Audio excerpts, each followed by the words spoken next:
दोस्तों, आज की कहानी है तलाक। आज तलाक के मुकदमे की पहली पेशी थी। करुणा घर खर्च बड़ी ही मुश्किल से चला पाती थी, इसलिए पैदल ही सुबह सुबह जल्दी आकर कोर्ट के बाहर बैठ गई थी। उसने पुरानी सी साड़ी पहन रखी थी, ना चेहरे पर कोई मेकअप था और ना ही कोई ताजगी। उदास बैठी कोर्ट खुलने का इंतजार कर रही थी। बैठे बैठे उसे भूख सताने लगी तो वह एक कप चाय और बिस्किट खरीद कर खाने लग गई। कुछ देर बाद विनोद भी आ गया। उसके साथ उसकी माँ, बहन और बड़ा भाई था। वह खुद लग्जरी कार से आया था। जब उसकी नज़र करुणा पर पड़ी तो उसे अनदेखा करके आंखों पर काला चश्मा पहनकर आगे बढ़ गया। तो 2 साल से करुणा और विनोद का अलग रह रहे थे। करुणा एक अनाथ लड़की थी। बचपन में ही उसके माता पिता एक रोड एक्सीडेंट में मर गए। चाचा चाची ने उसे पाल पोस कर बड़ा किया था। विनोद और करुणा एक ही कॉलेज में पढ़ाई करते थे। पढ़ाई करते वक्त विनोद को उससे प्यार हो गया था। वह उससे शादी करने के लिए उसके पीछे ही पड़ गया था। विनोद उसे फूल देकर अपने प्यार का इजहार कर दिया तो वह भी मना ना कर पाई। विनोद एक खाते पीते घर का लड़का था, इसलिए जब विनोद की शादी करने का प्रस्ताव उसके चाचा के घर पहुंचा तो वह प्रस्ताव ठुकरा ना सके। करुणा के चाचा ने इसका प्रस्ताव स्वीकार कर लिया और चाची तो कैसे भी करके उसके हाथ पीले करके छुटकारा पाना चाहती थी, क्योंकि करुणा उसकी बेटियों की खुशियों में एक रोड़ा बनी हुई थी। फिर करुणा की विनोद से शादी हो गई थी। एक गरीब और अनाथ लड़की को पैसे वाला घर मिला था, प्यार करने वाला पति मिला था। ऐसे लग रहा था जैसे करुणा के भाग्य खुल गए हों। मगर जिंदगी बहुत ही मुश्किल थी, क्योंकि उस घर में विनोद के अलावा करुणा को कोई भी पसंद नहीं करता था, क्योंकि यह शादी विनोद की जिद के कारण हुई थी। विनोद ने घर छोड़ने की धमकी देकर घर वालों को मनाया था। विनोद का भाई बहन और पिता सब चाहते थे कि विनोद करुणा को छोड़ दे। शादी के 1 महीने ही बीते थे कि उसके ससुर का एक रोड एक्सीडेंट हो गया। जान तो बच गई थी, फिर भी सब कहते कि करुणा के पैर अशुभ हैं और उसे दिन रात गाली गलौज देने लगे। हालांकि करुणा अपने ससुर जी का भी जान से ज़्यादा ख्याल रखती थी। समय पर उनको खाना देती, दवा देती, फिर भी सास नीलम जी उसको ताना कसने से बाज न आई। उन्हें तो करुणा को घर से निकालने का ही उनकी सर पर जैसे भूत सवार था। फिर क्या था, षड्यंत्र का दौर चला। विनोद को समझ ही नहीं आया। रोज रोज करुणा को बुरा और पागल साबित किया जाता था। एक दिन की बात है, करुणा अपने ससुर को दवा दे रही थी। उसकी सासू माँ ने दवा बदल कर दूसरी दवा रख दी थी और उसने भूल से वह दवा अपने ससुर जी को खाने को दे दिया, जिससे उनकी तबीयत और भी खराब हो गई। सारा इल्जाम करुणा पर डाल दिया। फिर क्या था, घर में तो तूफान ही मच गया, बवाल आ गया। लोग थू थू करने वालों की लाइन लग गई। करुणा अपने ससुर को मारना चाहती है, इसलिए उसने गलत दवा जानबूझकर दे दिया। विनोद करुणा से कहने लगा, पढ़ी लिखी होकर भी तुमने गवार वाला हरकत कर दिया। करुणा बोली, अजी आप मेरा विश्वास कीजिए, मैं उनकी दवा एक बॉक्स में रखती हूँ, उसमें यह दवा कैसे आई मुझे नहीं पता और मैंने भूल से दे दिया।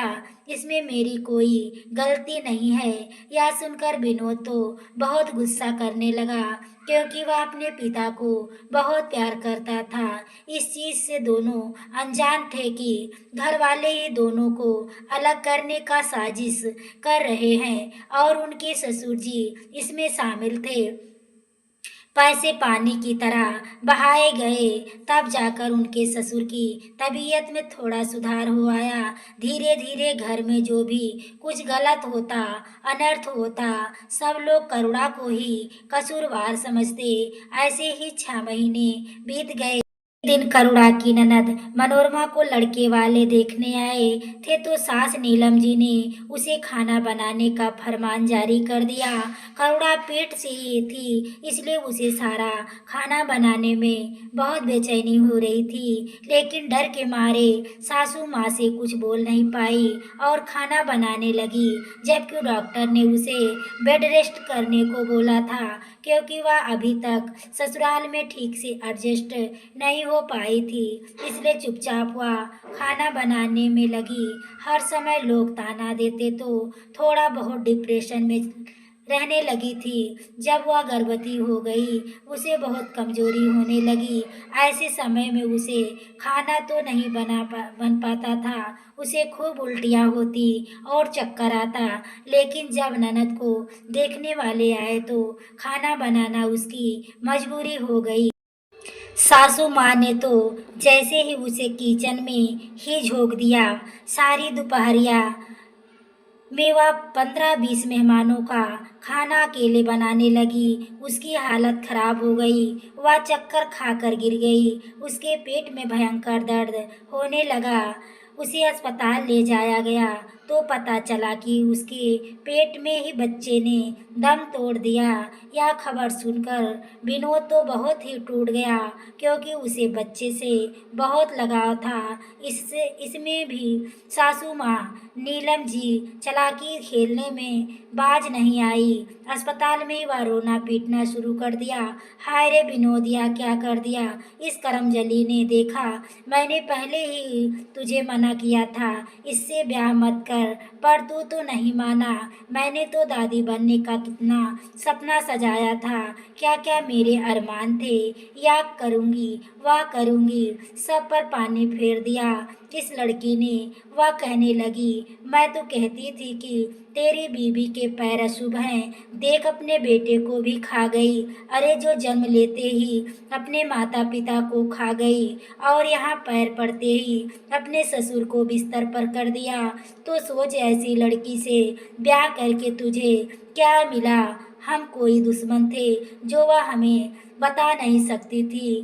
कितने लोगों का खाना नहीं बना पाएगी तो क्या हम उनको बनाने नहीं देते। उसे तो बच्चा चाहिए ही नहीं था इसलिए उसने यह सब जानबूझकर किया। विनोद के भी अक्ल पर पत्थर पड़ गया। उसे भी लगने लगा कि उसकी माँ बहन सब सच कह रही हैं। अब तो वह भी उनकी बातों पर भरोसा करने लगा और करुणा से कटा कटा सा रहने लगा। 1 साल में ही घर में ऐसा माहौल तैयार हो गया कि विनोद भी करुणा से नफरत करने लगा। जब तक पति का साथ मिला तब तक करुणा लड़ती रही, मगर पति भी घर वालों की बात में आकर उसकी उपेक्षा करने लगा तो वह टूट गई। धीरे धीरे 1 साल हुए।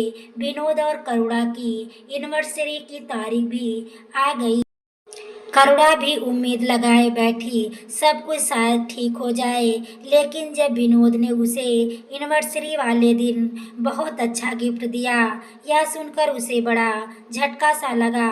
विनोद मिस करने की बजाय यह कहने लगा तुझसे शादी करना तो मेरी जिंदगी का सबसे बड़ी भूल थी।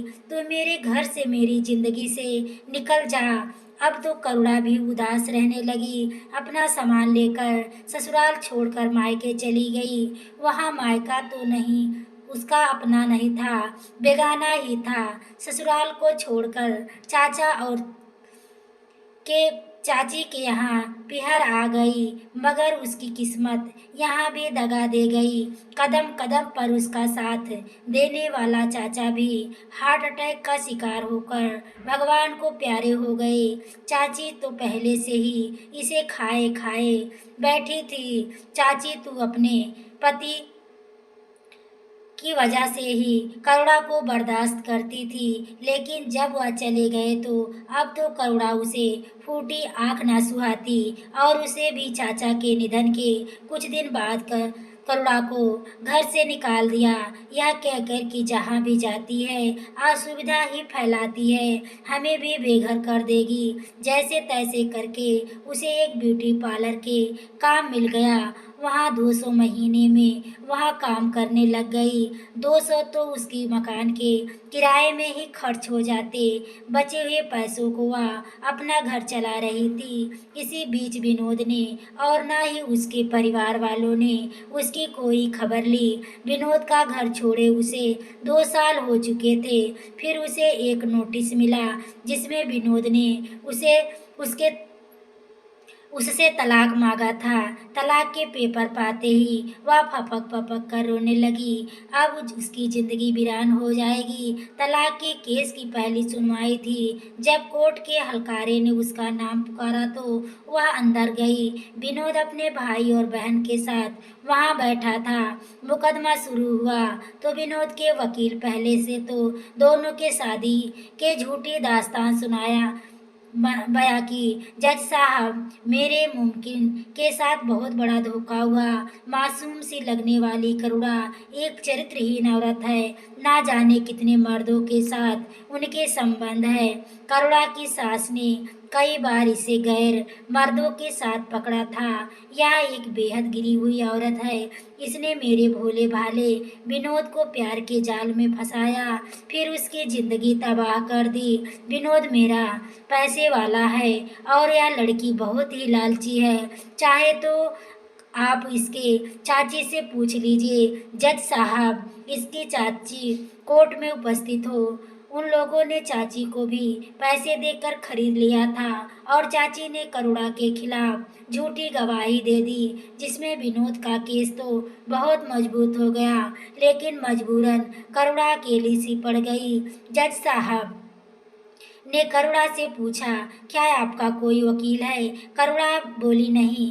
जज साहब ने कहा, अगर आप वकील अफोर्ड नहीं कर पा रही है तो कोर्ट आपको वकील देने की व्यवस्था कर सकता है। करुणा बोली, वकील नहीं चाहिए जज साहब। बोले,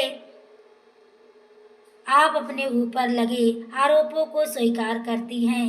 करुणा बोली, किसी अरे गहरे के आरोपों को मैं वो स्वीकार नहीं कर सकती, चाहे वह वकील हो या कोई हो। मगर मेरे पति एक बार यह कह दे, जो भी इन्होंने वकील मुझ पर आरोप लगा रहे हैं यह सब सही है तो मैं सभी आरोपों को स्वीकार करती हूँ और तलाक के कागजों पर अब भी दस्तखत करके उन्हें अपनी जिंदगी से रिहा करती हूँ। जज साहब बोले, मिस्टर विनोद, क्या आप अपने वकील द्वारा अपनी पत्नी पर लगाए गए आरोपों को सही ठहराते हैं? अभी कटघरे में आकर जवाब दे, क्योंकि यहाँ एक औरत के चरित्र और इज्जत का सवाल है। विनोद कटघरे में आया, फिर करुणा की आंखों में देखकर बोला, मेरे वकील ने जो भी आरोप मेरे बीवी पर लगाए यह सरासर गलत है। वह एक पतिव्रता औरत है। मेरी नज़र में उससे ज़्यादा पवित्र इंसान इस दुनिया में कोई नहीं। इतना सुनते ही कोर्ट में कानाफूसी शुरू हो गई। करुणा को अपने पति पर गर्व महसूस हो रहा था। उसने उसकी लाज रखी। विनोद का वकील और माँ विनोद की तरफ उबाल आंखों से देख रहे थे। जज साहब ने विनोद के वकील को फटकार लगाई और कहा, इस तरह झूठी दलीलें देने के बेस पर आपका वकालत का लाइसेंस भी रद्द किया जाता है। आइंदा इस बात का ख्याल रखें। जज ने 20 दिन बाद ही तारीख देकर सुनवाई बर्खास्त कर दी। विनोद और उसका परिवार अपने घर चला गया। उसकी माँ कहने लगी, विनोद, तूने अपने ही केस को बिगाड़ दिया। अरे तेरे लिए क्या क्या सपने सजाए थे। एक अच्छी लड़की मैंने देख रखी थी, उस भिखारिन की लड़की से कहीं ज़्यादा अच्छी थी। उसके चाचा ने एक ढंग से साड़ी भी नहीं दिया था, साड़ी को तो अपने काम वाली को दे दी। इतनी सड़ी सी साड़ी वह हमारे लिए गिफ्ट में लेकर आई थी। अरे वह साड़ी मैं तो उसके मुंह पर मार देती, पर तेरी वजह से चुप थी। उसे तो किसी कचरा चुन्नी वाले के घर में जाना चाहिए था। इस घर में उसकी रहने की औकात नहीं थी, पर तूने तो सारा मामला ही खराब कर दिया। विनोद कुछ ना बोला और चुपचाप से घर से बाहर निकल गया। वह बहुत उदास था। करुणा भी अपने घर चली गई। रात के 8 बजे थे। करुणा खाना खा रही थी। घर में पैसों की बहुत तंगी चल रही थी, इस कारण उसने एक सब्जी नहीं बनाई थी। वह बाजार से प्याज लेकर आई थी, प्याज के पत्तों के साथ रोटी खा रही थी। अचानक किसी ने कमरे के बाहर दस्तखत दी। वह उसने दरवाजा खोला तो सामने विनोद खड़ा था। विनोद को इस तरह आया देखकर वह घबरा गई। वह कुछ बोल नहीं पाई। विनोद कमरे के अंदर आ गया। विनोद ने देखा प्लेट में रोटियां पड़ी थी, मगर सब्जी के नाम पर कच्चे प्याज थे। वह हिम्मत करके बोली, कहिए ऐसा क्या काम पड़ गया जो आप इतनी रात को यहाँ चले आए। मैं आपको तलाक दे दूंगी और चिंता मत करिए, बदले में कोई इनाम मुझे नहीं चाहिए। विनोद बोला, तुमसे माफ़ी मांगने आया हूँ। मुझे नहीं पता था मेरा वकील तुम पर इतने घिनौने आरोप लगाएगा। करुणा बोली, जब रिश्ता ही नहीं रहा तो माफ़ी मांगने का क्या तुक। आपको मैंने रिहा कर दिया। मैंने पूरी जिंदगी दुखों में गुजारी है, मगर आपने मुझ गरीब से प्यार किया, इसके लिए शुक्रिया। आपने मुझे अपने घर की इज्जत बनाया, इसके लिए भी शुक्रिया। विनोद बोला, एक बात कहूँ करुणा। करुणा बोली, क्या। विनोद बोला, माफ कर दे यार। करुणा बोली, किस बात के लिए। विनोद बोला, तुम्हारे साथ दुर्व्यवहार करने के लिए, तुम पर विश्वास न करने के लिए। मेरा पूरा परिवार तुम्हें घर से निकालना चाहता था, इस कारण सब तुम्हारे पीछे पड़े थे। मैं भी उनकी बातों में आ गया, उसके लिए माफ कर दे करुणा। करुणा बोली, जाओ, माफ कर दिया और मैं अब कोर्ट नहीं जाऊंगी। कागजात पर घर भेज देना, बस दस्तखत कर दूंगी। विनोद बोला, एक आखिरी इच्छा है, पूरी करोगी क्या। करुणा बोली, क्या। आज आखिरी बार तुम्हारे साथ बैठकर खाना खाना चाहता हूँ, खिलाओगी। करुणा बोली, मेरी गरीबी का मजाक उड़ाने आए हो क्या। वैसे भी तलाकशुदा बहुएं ससुराल नहीं जाती, आपको तो पता होगा, फिर आप ऐसा क्यों बोल रहे हैं। विनोद बोला, अभी तलाक नहीं हुआ तो 10 दिन बाद हो जाएगा ना। नहीं, आज कुछ पल तुम्हारे साथ जीना चाहता हूँ, तुम मेरा पहला और आखिरी प्यार हो। करुणा बोली, चलो मेरे घर से बाहर निकलो। विनोद बोला, आखिरी इच्छा भी नहीं पूरी करोगी क्या। वह बोली, जो इंसान सही और गलत में अंतर नहीं कर पाता, मैं उसके साथ एक पल भी नहीं बिताना चाहती। विनोद बोला, एक और मौका दे दे यार, मैं अपनी गलतियों को सुधारना चाहता हूँ। मुझे तुम्हारे साथ पूरी जिंदगी बितानी है, माफ कर दे यार। करुणा बोली, क्यों बार बार माफी मांग रहे हो मुझसे। आपसे कोई शिकायत नहीं है। बचपन से लेकर शादी तक मैंने कभी चाहा ही नहीं कि कोई मुझे प्यार करे, क्योंकि भगवान ने मेरी किस्मत ही ऐसी बनाई थी। फिर उसने रोटी और प्याज को दिखाते हुए कहा, यह जो खाना देख रहे हो, यह मेरा प्रिय भोजन है। चाची मुझे यही खाना खाने को दिया करती थी, बर्तन मांजती थी, अपनी छोटी बहनों का जूठा खाना खाती थी, बहनों का उतारा कपड़ा पहनती थी, दिन भर काम करती थी। अब तो मुझे यह सब सहने की आदत हो गई है। जिसकी माँ नहीं होती उसके साथ ऐसा ही होता है। विनोद बाबू, आपके घर में 1 साल रही, आदत बिगड़ गई थी अच्छा खाना खा खा कर, मगर अब ठीक है। 2 साल से आपसे अलग रही हूँ, वापस जिंदगी इस सफर पर लौट आई। गई है। मैं अब नहीं चाहती उसमें कोई व्यवधान पड़े, इसलिए चले जाओ। अब मैं आपके साथ नहीं चल पाऊंगी। आपकी दौलत, शोहरत, गाड़ी, बंगला सब आपको मुबारक हो। तलाक के बाद भी मुझे ना तो गुजारा भत्ता चाहिए, ना किसी और तरह की संपत्ति चाहिए। बेफिक्र होकर जाइए। विनोद बोला, इतनी कठोर मत बनो यार, मैं अब कहीं नहीं जाने वाला, यही रहूंगा। चाहे तो धक्के मारकर यहाँ से बाहर निकाल दो।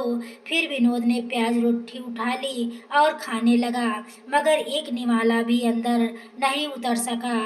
गले में अटक गया, हिचकियाँ शुरू हो गई। करुणा को देखकर हंसी आ गई। वह पानी का गिलास उसे देते हुए बोली, वह गरीब का भोजन है विनोद बाबू, आप अमीरों की लाल ग्रंथियाँ इसे स्वीकार नहीं करेंगी। लीजिए, पानी पी लीजिए। उसे हंसते देखकर वह उसके चेहरे पर देखने लगा। इतनी प्यारी सी मुस्कान पर तो वह फिदा था। वह पानी पीते हुए भी उसी की तरफ देख रहा था।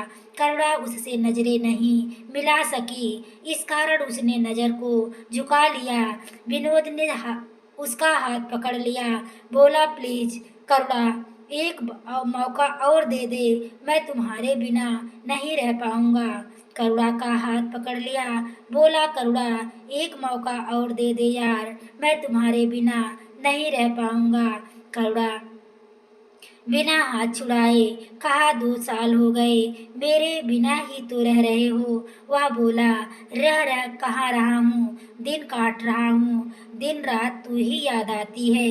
घर में रहते वक्त नजरें दरवाजे पर टिका देता था, फिर सोचता था काश तू लौट आए। लौट चलना करुणा, हम सब अलग रहेंगे, मुझे तेरे साथ जीना है। करुणा बोली, मेरा हाथ छोड़ो। वह बोला, नहीं। करुणा प्यार से बोली, एक बार तो छोड़ो। विनोद ने छोड़ दिया। फिर करुणा उसके थोड़ा नजदीक हुई, फिर झटका कर उसके सीने से लग गई और जोर जोर से रोने लगी। विनोद ने कस कर उसे सीने से लगा लिया और खुद भी उसके साथ आंसू बहाने लगा। माफ कर दे मुझे, मैं तेरा गुनहगार हूँ। तेरे जाने के बाद एक रात मेरी माँ और पिताजी, मेरी बहनें सब हंस रहे थे कि अच्छा हुआ जो वह घर छोड़कर चली गई। छोटी बहन ने कहा, गे क्या गेम खेला था माँ, तब मुझे एहसास हुआ मैंने कितनी बड़ी गलती कर दी। माँ कह रही थी उन्होंने वादा बदला था और मैं तुझ पर शक किया, मुझे माफ कर दे। करुणा बोली, अब चुप हो जाइए, मैं आपको माफ कर दिया, मुझे अपने बाहों में खो जाने दीजिए। आज दोनों एक दूसरे के बाहों में बड़ा सुकून मिल रहा था। वह एक दूसरे को गले लगाकर घंटों रोते रहे और सारे गिले शिकवे सब भूलकर अपनी नई जिंदगी अब अपने माँ से दूर रह रहकर दोनों हंसी खुशी बिताने लगे। दोस्तों, विनोद का फैसला सही था या गलत, कमेंट करके ज़रूर बताइएगा। वीडियो पसंद आई हो तो प्लीज़ वीडियो को लाइक और शेयर करें। चैनल पर पहली बार आए हो तो चैनल को सब्सक्राइब करें। आगे के नोटिफिकेशन के लिए बेल आइकन को ज़रूर प्रेस करें। पूरी वीडियो देखने के लिए आपको तहे दिल से धन्यवाद।